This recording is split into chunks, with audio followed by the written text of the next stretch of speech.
Hey there, solopreneurs and future business owners. If you're building a business or dreaming about it, but you feel stuck in the weeds, this episode is for you. Ann and I break down the foundational systems that will help you run lean, stay focused, and avoid burnout. No fluff, just the stuff you actually need to get your business up and running in just a day or two. So stay tuned, check out the show notes. We'll link to some of these resources and enjoy this episode.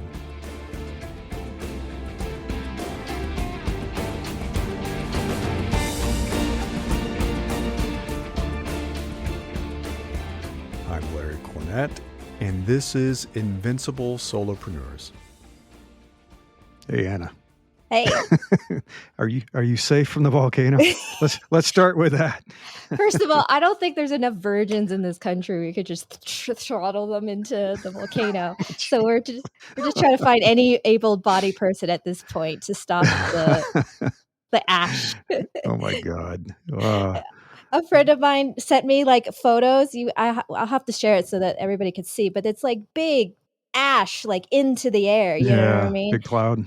Big cloud of black. And it's so casual because this is like the third time this has happened over the years. So, is it? Okay.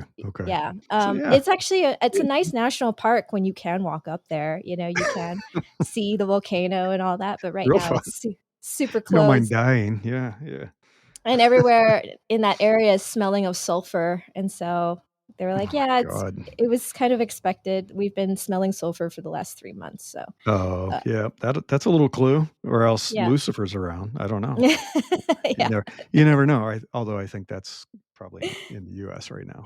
So I was telling Larry, I don't know if it's just like gloomy because it's about to rain, or if there's this like the smudge in the air from the volcano right now. So yeah, we get that with the forest fires where everything's kind of it looks like you're living on Mars. Everything's kind of this orange haze.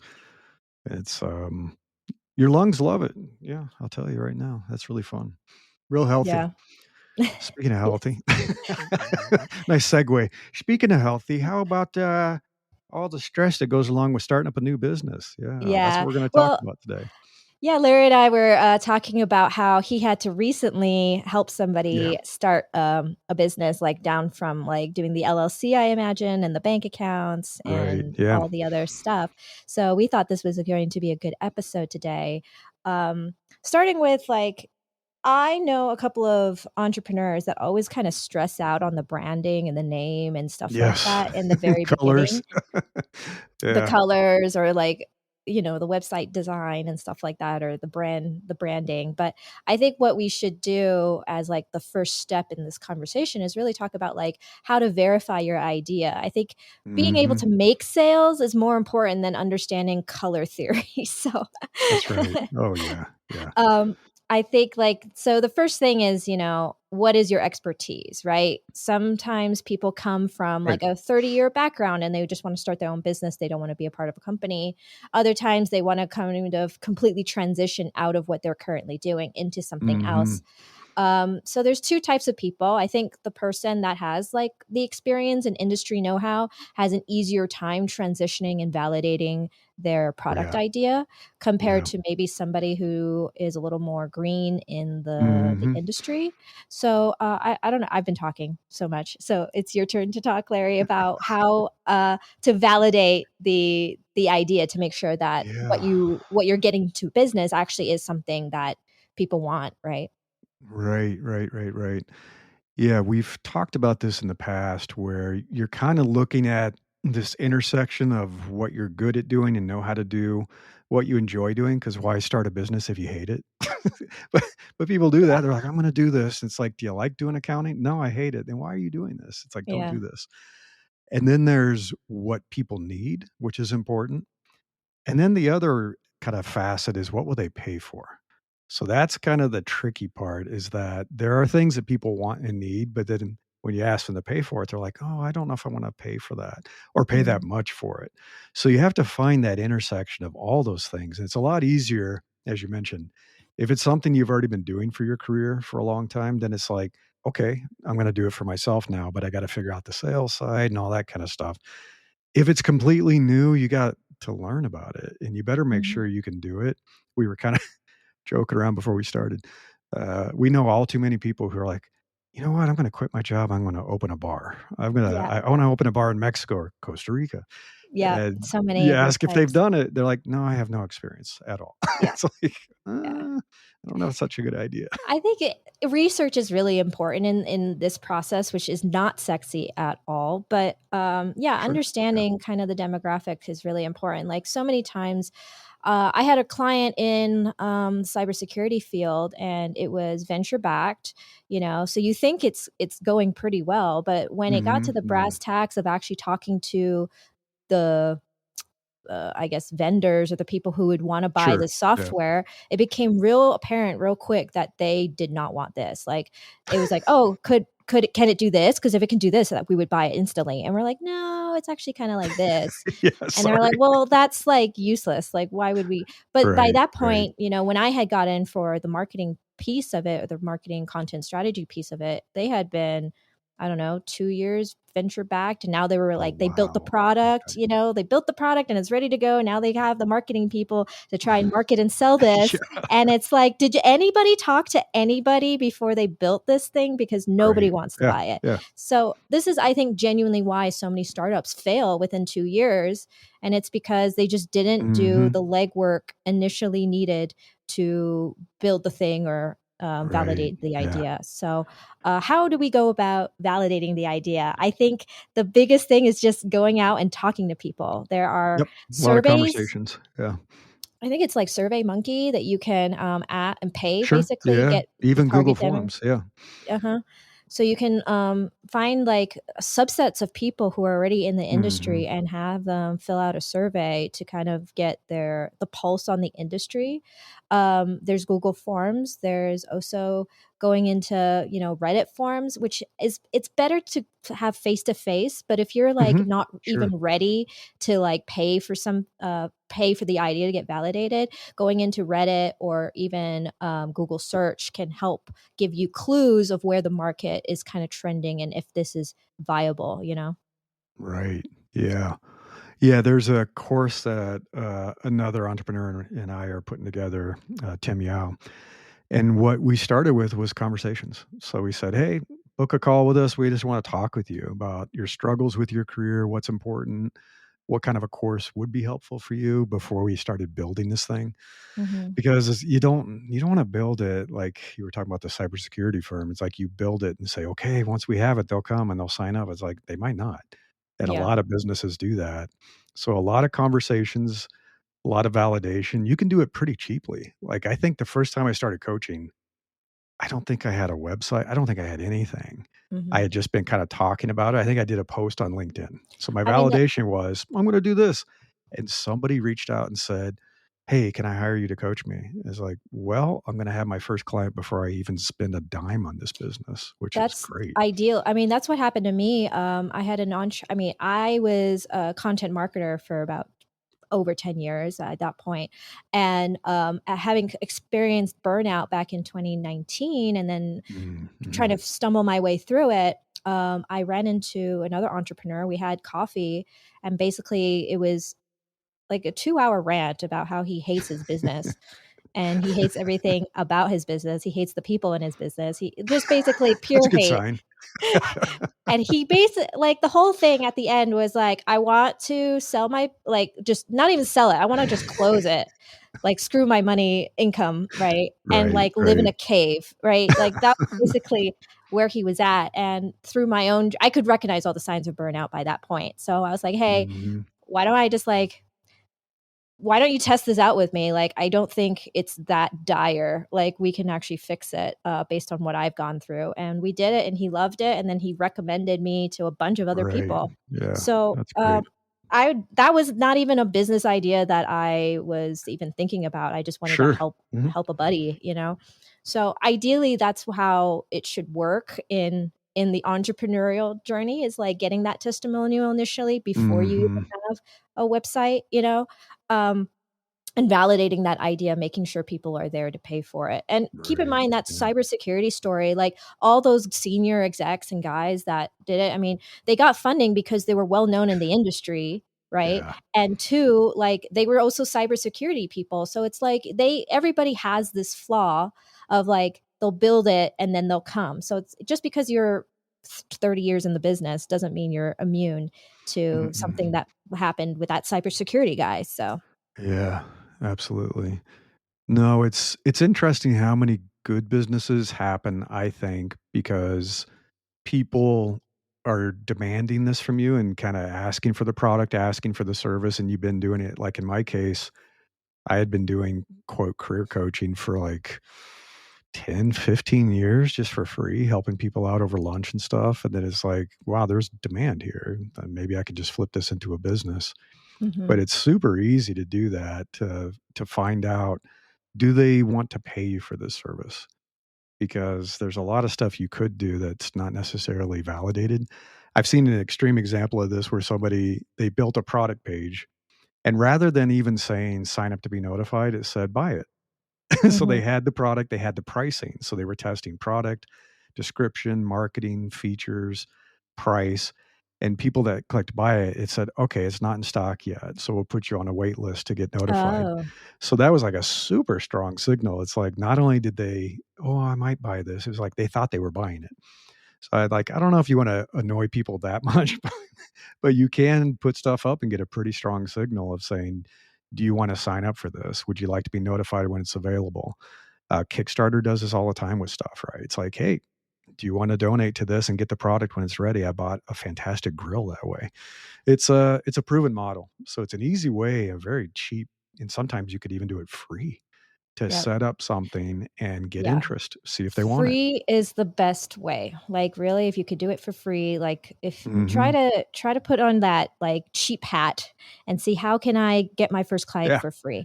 And, yeah, getting that testimonial is everything because once you have one testimonial, then you already have proof of concept, and it's easier to build yeah. than just starting from scratch, right? So, I think, like, to summarize this piece of it, it's like, will the person pay for it, right?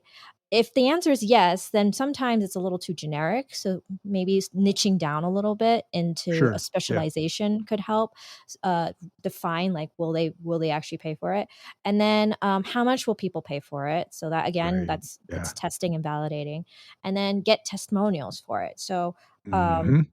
sometimes I don't love doing work for free, but if you're doing something that is brand new to you and you want to kind of branch into the Mhm. industry, it doesn't kill you to do maybe 2 or 3 clients for free just for the testimonial. Once you've got the testimonial, there's no Right. reason why Yeah. you should do free work after that point, right? But free can kind of like what Larry said, it can help you get your feet wet a little bit in Mhm. understanding what you can and cannot realistically deliver, because obviously when you charge somebody you do want to actually deliver on that promise, Right. right? Yeah.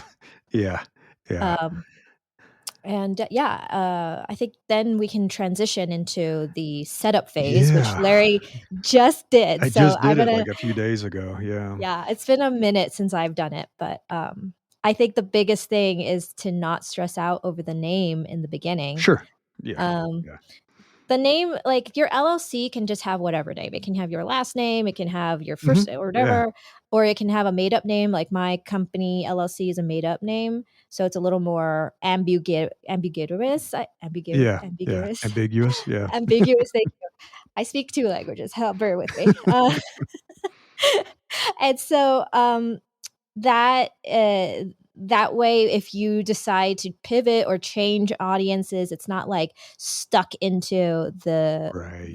Yeah. the details of that name, right? So don't take the name too seriously. You can I kind of like agree. change the Yeah. business later, but the LLC will still remain relatively stable. But Larry, Yeah. what did you have to do recently to get this all set up? Yeah. Well, it's interesting because this person, we had been talking about this idea for probably a year. So you talk Okay. about that validation phase. They've been doing it for years. And I noticed they've been doing it for years. And I said, you know, this could be a business, right? It's like Mhm. there's a reason people keep coming to you for this. And they're like, no, I don't know. And I said, well, it's easy for us to spin something up with almost no cost and validate it. So you've already got people who are doing it. You could get the testimonials, which they're going to do. And I said, let's just set something up real quick. And they're not technical. So I said, let me just do it. I've been doing this for so many years. I'll just spin Yeah. it up in a day. And it was less than a day, right? It's a whole bunch of stuff you got to kind of configure. But I put together an article about this, and we'll do this in the show notes too. So you can go Mhm. take a look It's at it for this and I'll part. It's link it. Mhm. kind of geeky, but the sequence of operations that I followed, there's kind of 10 steps. I set up an email for them, got the domain name that we talked about, a calendar system, set up Cloudflare, which I can talk about why. I mean, some of you probably know why. Then a custom email domain. So now this is attached to the business domain website, a way to book meetings with them, a way to get paid, super important. Banking, setting up an account, and then how are they actually going to do the meetings and calls? So that was kind of the 10 steps.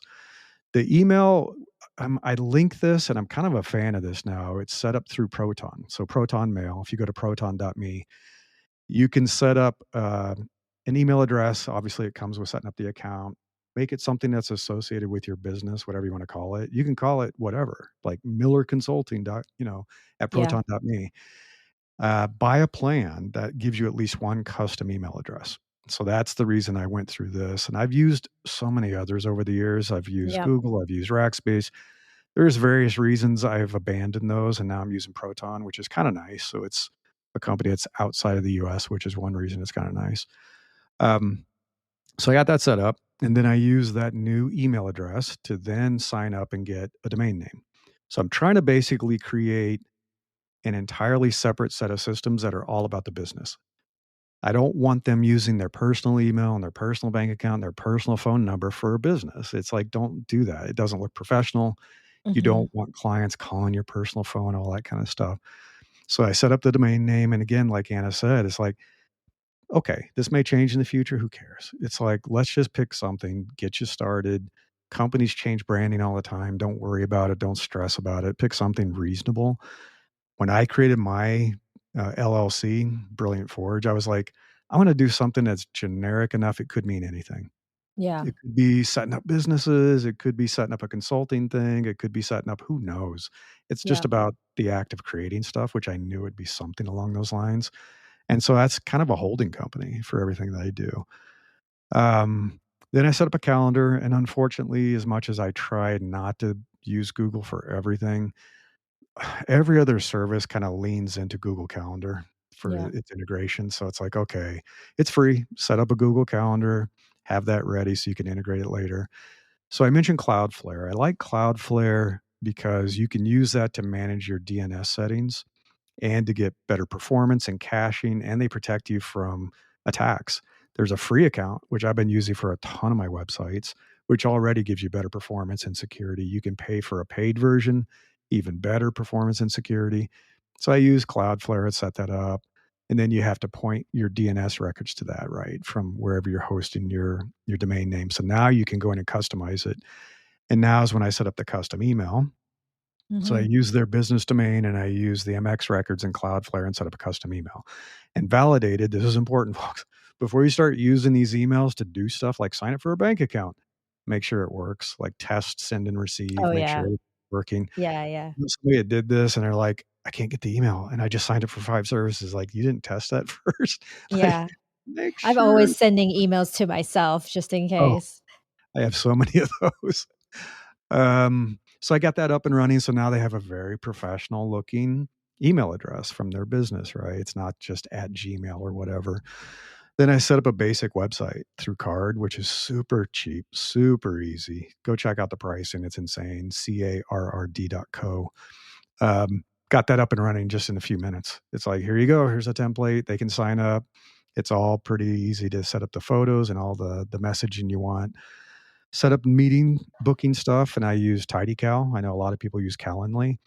I paid what the monthly price is for a subscription to I did Calendly. not know I saw that article and I was like, "Oh my god, Larry." Yeah, I need to I will switch save you over. thousands of dollars. Yes. Yeah.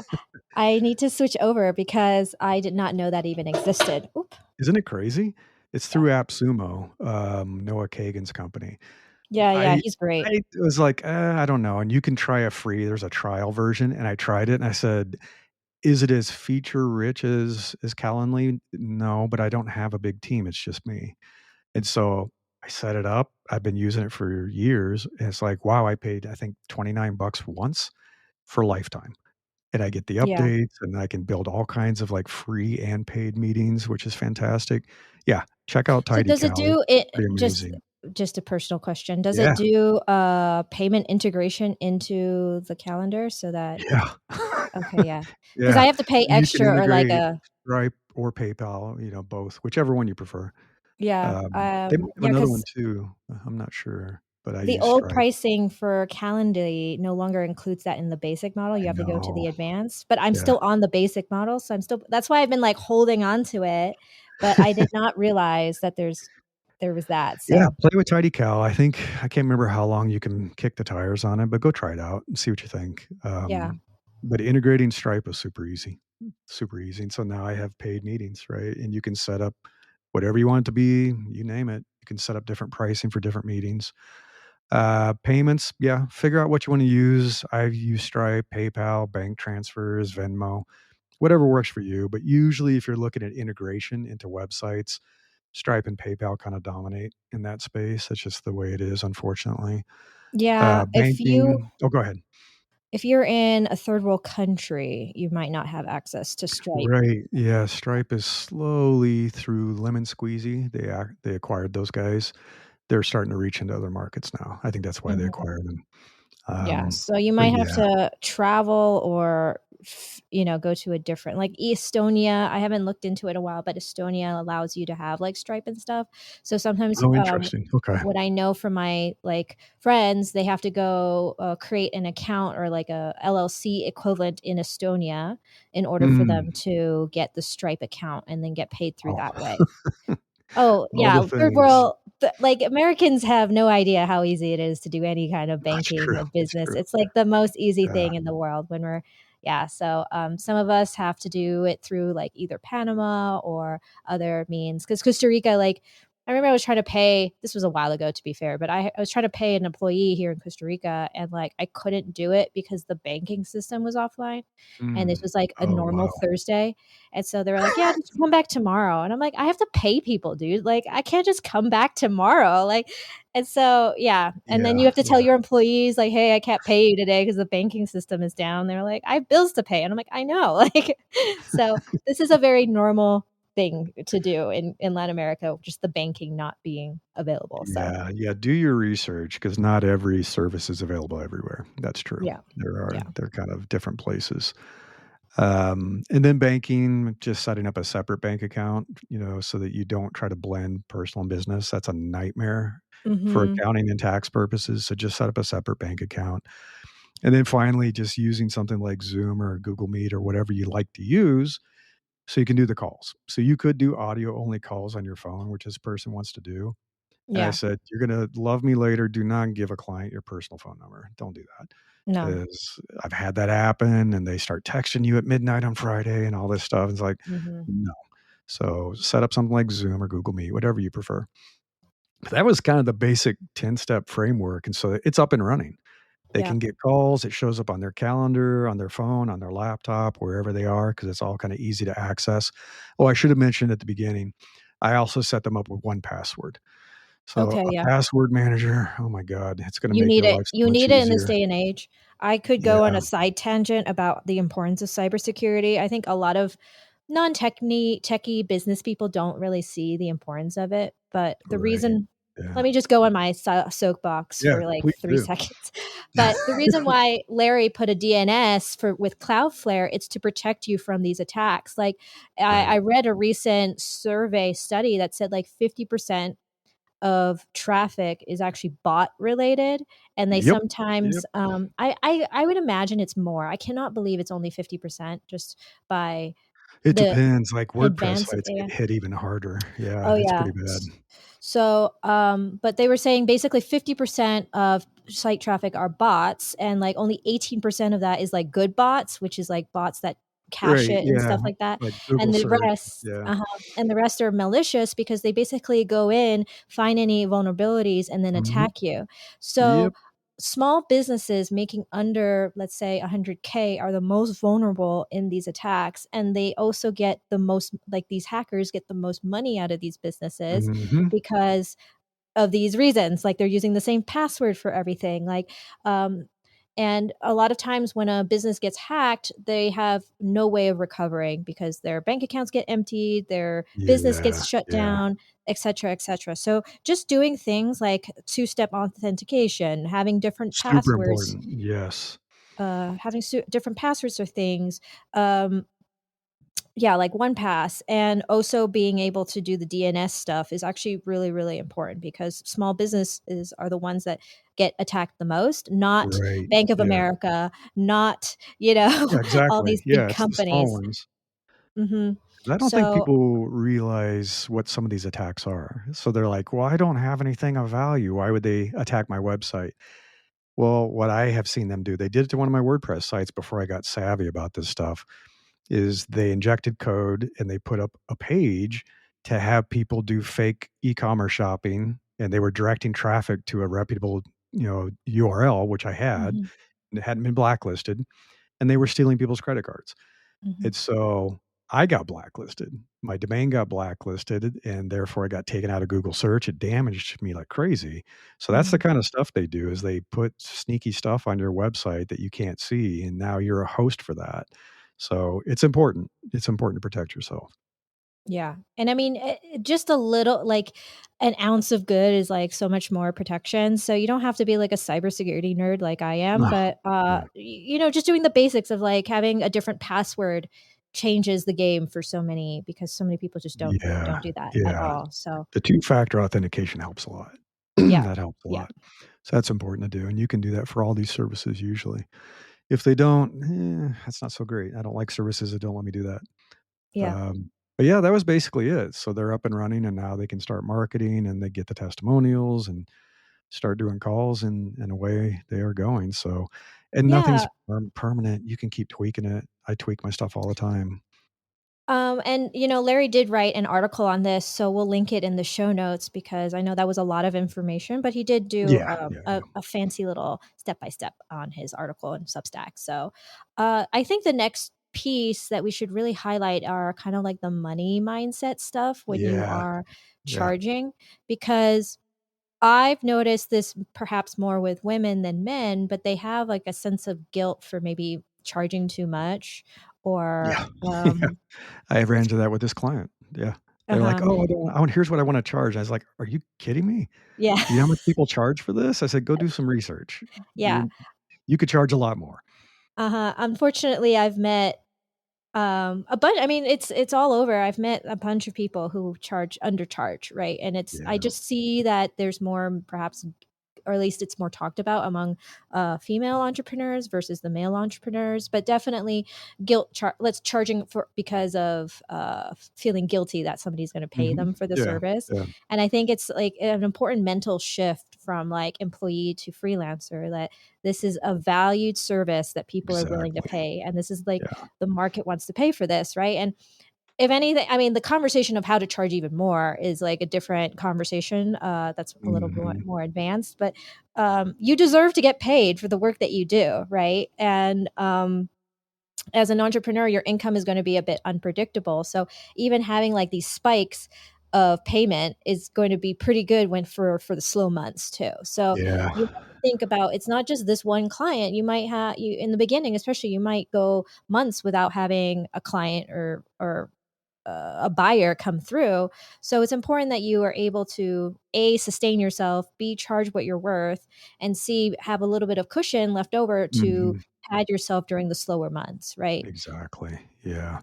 Yeah, being a business owner versus an employee is it's I won't say it's always feast or famine because, it's Yeah. rare that it's complete famine, but it happens, but you're gonna see cycles in your business. I have cycles in my business where I get a whole bunch of interest because of calendar stuff, like, for example, people get a review, they don't get promoted. Guess what? They're kind of upset. Now they come talk to me and say, "Okay, I need to get out of here. I need a better job." Yeah. So Yeah. that's a calendar cyclical kind of thing. So you're gonna find there's ebb and flow in your business and seasonal stuff. So you have to bank some stuff and be ready to have that cushion so you don't freak out when things get slow. You can just reinvest your time doing stuff like Anna has talked about, do some content marketing, create some podcast episodes, write some articles. All that stuff's gonna help you with your business. So when you have downtime, don't freak out. Just say, okay, what should I do with this time in my business? Maybe I'll work on my accounting. I'll do something else. But it's going to happen. It's going to happen. So you have to shift your mindset and you have to think about different pricing models. Like this is kind of advanced. We're not going to get into a lot of it, but stuff like you could put somebody on retainer.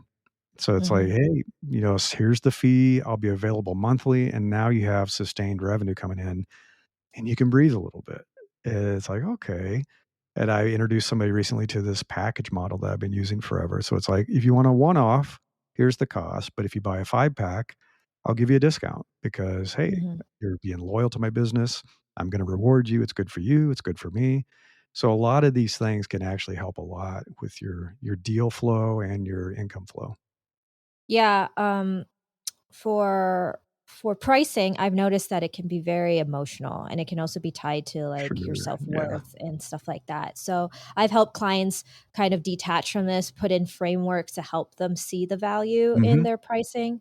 If you're a little more, I don't know if you're a freelancer 101 or solopreneur 101, maybe the service might not be valuable to you. But if you've been in the game for maybe 2 or 3 years, you're making kind of decent money, but you're still feeling guilty about raising those prices Yeah. on a mental perspective, I can definitely help you Yes. put in strategies in place and get you kind of out of that guilty mindset of charging so much or charging not Yeah. charging what Yeah. you're worth, basically. So, Yeah, do your homework. I remember somebody had pushed back on my pricing, which I knew and still know is very reasonable. And I said, okay, go check out this other leadership coach. This is for a leadership coaching thing. And I said, and get back to me. And he went and he said, he charges $5,000 an hour. I said, yeah, he does, doesn't he? So do I seem expensive to you now? It's like, come on. yeah, So yeah, sometimes the it's pricing just also look has at this stuff. yeah, it has an education factor too Yeah. with your Yeah. clients. But I've just being in sales very early in my career, I've noticed that like if you're able to present value to somebody in a very succinct way, they're willing to pay a premium price for it. So Yeah. it's just about structuring it correctly, and but you have to get over the mental like erg about it before you can even Yeah. Yeah. get there to the practical And strategies. the other thing I've heard, which is true, is don't let your own money mindset stop you from charging what you could charge because other people will pay it. It'll seem sometimes it depends on your background. I grew up poor, so I have this bad money mindset I have to overcome all the time. Yeah. And I remember the first time I had kind of a premium charge for my service. This was pre-COVID. I said, "Hey, if you want to pay this much, I will fly to where you live and I will spend a day with you and work with you every month, once a month." I said, "Nobody's going to pay for this, right?" But I had it there just to see what would happen. Somebody bought it. Oh I was my like, gosh. "Okay, I guess I'm gonna have to fly." It's like it paid for the ticket and hotel. I was like, "All right, we're gonna work together. I'm gonna fly and see you." Uh-huh. I never would have thought I could charge that, but somebody Yeah. else was like, "Yeah, no problem." So don't let Mhm. your restrictive mindset hold you back from charging what could be a premium price for a good service. Yeah. Yeah. Yeah. Um Yeah, it comes down to, like, the value that you provide and, like, feeling good about that, right? Like, Sure. Yeah. you're in this business because hopefully you want to provide value and help other people and Yeah. do good work, right? So you should be compensated fairly for that. Um so, after money traps, we have here tools to make your life easy. So, this is not necessarily maybe like the business side of things, just like extra tools Sure. that Yeah. can help you. I've noticed early on for solopreneurs, time management is a big piece because Yeah. A, they might not be too familiar with how long things actually take. Or if they're, working at home, they might get a little more distracted than normal. Right. Yeah. Um, so I'm a big fan of the app Toggle. It's on mobile as well as desktop, and it's free to just track, but you can also Mhm. do it for like billing, like hourly billing if you want. I Yeah. haven't used their paid service because I've been using their free stuff. So, but what I do in the very beginning for when I'm first working with some clients is that I have them track their relative time by for the week. So like what does their Mhm. 24-hour day look like for a whole week? That's cool. And of course, some clients forget to do it. It doesn't have to be perfect, but we try to at least kind of get a sense of the lay of the land of what they're spending time on. And this Right. actually opens their eyes on certain things like, oh, wow, I was spending like way too much time on email. I didn't know that. Or, Sure. Yeah. and, and what's beautiful about Toggle is that they give you a graph at the end of the week. So you can actually see what's been spent. And you can easily look at like, oh, type an email and it shows you the collective Mm, time that mhm. you spent that week. So doing that, I think as a beginning solopreneur is very, very helpful because Yeah. when you start pricing out things later on in your career, you can actually price it so that your hourly rate or whatever is worth it, or the package deal that you're doing is worth it, and you're not getting kind of like down to the Right. bare Yeah. minimum wage hourly thing. So Yeah. Toggle has been a superhero for me throughout my career. The next piece, I use FreshBooks for like invoicing, but Stripe and stuff has that too. Mhm. Yeah. FreshBooks, I like FreshBooks for the more like traditional clients that maybe want to do like a one-off thing or something like that. It depends between Stripe or FreshBooks, but it helps also get the accounting piece together. And again, Mhm. Yeah. for the first two clients, I think it's free. So again, you don't have to pay for this service just yet. Yeah. Larry said that he uses what was it, TidyCal. I use Tidy cow. Calendly, but Calendly is a yearly fee, so I'm definitely going to check out TidyCal after this. And then what I love to tell my clients as well is to record their process or to record their Mm, sure. steps. This is something that when they start growing in the business and they hire a VA, for example, one of the biggest Do people know roadblocks what a or VA is? an assistant, like a virtual Yes, assistant, virtual assistant. Yeah. helping them answer emails or stuff like that, like Yeah. little like admin types of things. Maybe like scheduling a guest on your podcast or details like that that might not that's needed, but sometimes uh as the entrepreneur, you got to focus on the actual work of the Mhm. thing. So what I've noticed is doing this early on is actually very helpful because the biggest bottleneck I've seen with entrepreneurs is that they'll hire somebody, but then they now have extra workload to train that person. And it's like Right. the reason why they're hiring that person is because they're so busy that they can't do the things that they need. And now they have to train this person. And so they end up having like It a mini stops a heart lot of attack. people. Yeah, Yeah, yeah. they have a mini heart attack just trying to get it all together. So ideally, what you want to do is for everything that you're doing, you want to record like some sort of ABC type process. And I think this exercise is actually very helpful because when I was Right. doing it for a future VA, I noticed that in my process, it was actually like I was doing some things that were very redundant that I didn't even Mm. notice Mhm. I was doing Sure. until I had to record and Yeah. teach like this future VA. So Isn't it funny? Yeah.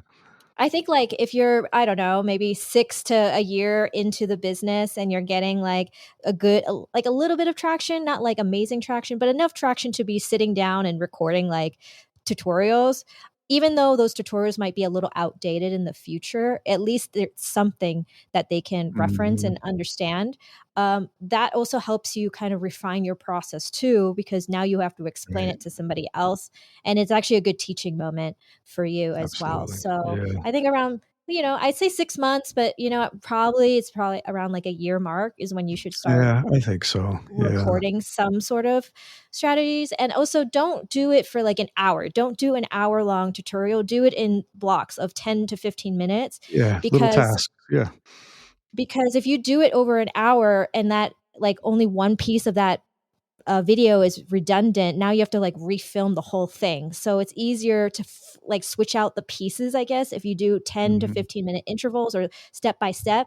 That way, if something's redundant, it's not going to like derail you. You can just say, oh, by the Right. way, step Yeah. C that I recorded, like ignore that. It's so much easier when you have that in for the VA to understand, right? This Um, is also where 1Password helps you because when you mhm, hire a VA, rather than giving them deep access to your own accounts and passwords, you can set up a vault with shared passwords. yeah, And that way you can have them have access to what you want them to have access to. And if it doesn't work out or you change VAs, you just get rid of that vault. And now they don't have access to your accounts anymore. yeah, Sometimes people make the mistake of giving everybody their real passwords. Like, don't do that. Oh Yeah, my there's gosh, ways to do this. I've had clients give me, like, their LinkedIn stuff, and I'm like, "Why would you do that? I don't need your password." Yeah, Like, stop don't it. do it. No, sometimes you're like, "I'm gonna help you be safe." Yeah, yeah, Like, but you shouldn't have done that. yeah, it's like, "Thank gosh I'm a good person." Yeah, exactly. You're so lucky I'm a good person. Yeah. Yeah, no But kidding. another piece also is to, I just lost my train of thought about, It's the uh volcano, man. it's It's the like volcano, it's distracting, it's you know? yeah. Um, You were talking about recording tasks and stuff for the VA and operationalizing stuff, but yeah, yeah, I lost it. It's in it's the a good idea to do. So, I do a lot of really tight calendar management, and I think this is a oh, lesson I learned I remember, is sorry. look at Do this stuff every week. Yeah. Oh, yeah, I also do an onboarding and offboarding document, so Oh, that's that's very cool. Yeah. helpful, because when you onboard somebody I think this is more of like a strategic mindset. So I understand that not everybody is kind of like this, but when I onboard somebody, I put in like what they have access to, what Mm, they yeah. are doing, some of their tasks, just so that if they do get replaced, I can also go back to that onboarding document and be like, oh, Mhm, okay, we already mhm. like this is the checklist I need to follow in order for them to for the new guy to come along. Because believe me, you will go through a lot of very different people You when will. trying to Yeah, find the yeah. right one. Like, they can be the best people ever, but, they move on, they They might get change a or job. Yeah, yeah. yeah, so, having, like, a onboarding, document to reference is very helpful, and then also the same thing, having an offboarding document to reference is very Right. helpful because when you're Yeah. in the thick of things where you have client meetings or a presentation or this all this other stuff, like, these one-off, like, offboarding stuff is so like obsolete or irrelevant from your day to day that Mhm, so many mhm. times you'll like forget that this person even had access to that one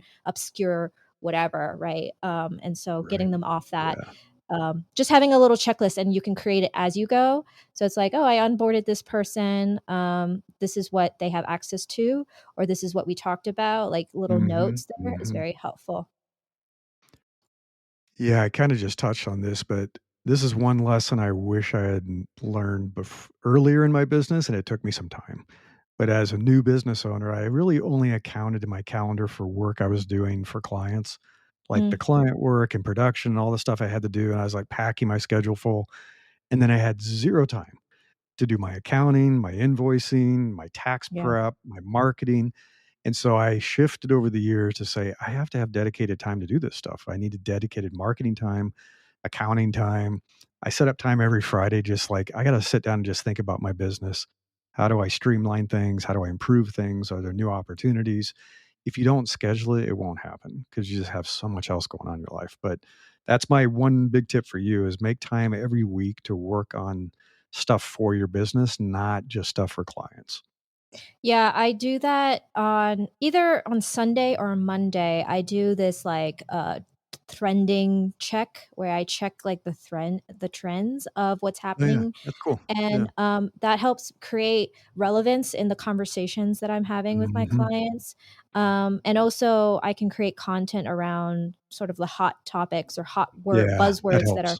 that are coming up. So it doesn't have to be at the end of the week. I do it at the beginning just because of I'm in the content strategy phase of my business and the growth phase of my business. So just something to keep in mind.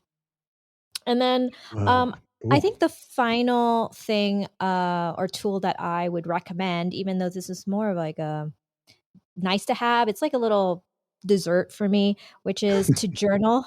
I have Yes, I do that every day. It's delicious. But I think it's actually very beneficial, especially early on in your career to journal Mhm. because what's very fascinating, I use the app Day One, and Day One gives you like on this Oh, yeah, day, yeah. and it shows you like your journals from the last 8 years or so. But it's really helpful, I think, as a new like solopreneur to see what you were thinking about like a year ago. And it's actually helpful to write about maybe some industry things that Mhm. you've like industry truths that you thought were true. And then a year later, you're like, oh, I've kind of grown from that perspective. But Sure. It's Yeah, been very helpful, I think, on a content perspective. It's been helpful if you're doing like a presentation or even if you're doing like mentorship. It's very helpful to see where you were in the beginning, and then you can talk to people also from that same place, right? Because I've done this over the years, but after being, in doing my own thing for over a decade, like I just forget. Like I forget like the sure. woes Yeah. of Yeah, the it's easy year to forget. one guy, right?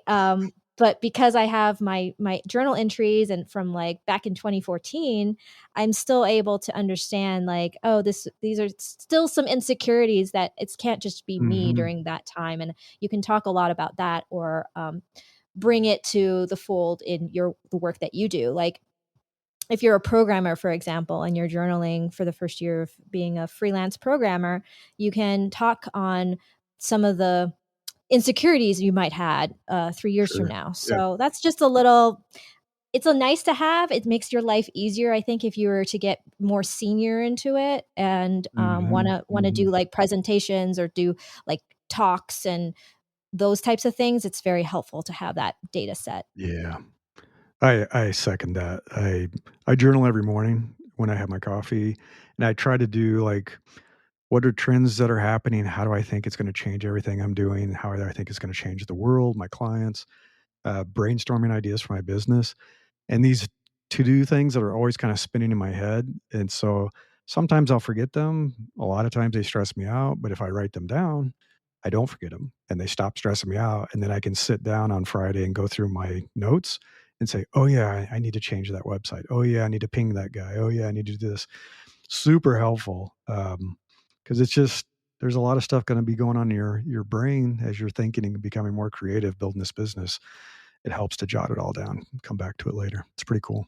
Yeah, I spend about 20 to 25 minutes every Yeah, morning that's about doing all that. it takes. Yeah, Yeah, it that's doesn't about what have it to be takes. a whole Mm-mm. adventure. No. Well, cool. I know this was a lot, folks, but, we'll have show notes, and you can go back and look at the transcript and some of the other stuff we'll link and some of the tools that we'll link so you can check them out. Yeah. And you can always reach out to us. Reach out to Anna, reach out to me if you want to have a conversation about your business. Yeah.